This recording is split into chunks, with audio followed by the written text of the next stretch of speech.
T'as déjà vu le premier film de zombie?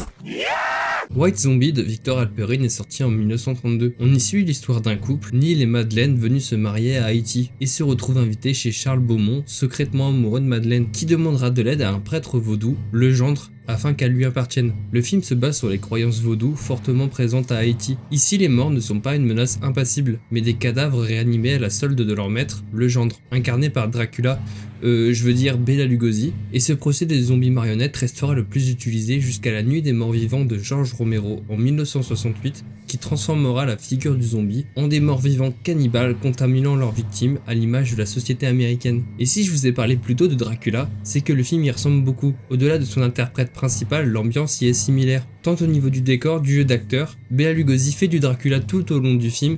Elle a les yeux revolver, elle a le regard qui tue. Mais aussi de la mise en scène classique de l'époque, s'engouffrant parfaitement dans le début du cinéma d'horreur américain, popularisé par les productions Dracula et Frankenstein sorties l'année passée. Il reste toujours agréable à regarder grâce à une superbe photographie pour un faible budget, malgré un rythme aléatoire pour sa durée d'1 heure et 7 minutes, et d'un jeu d'acteur assez mauvais. White Zombie a sa place dans l'histoire du cinéma d'horreur.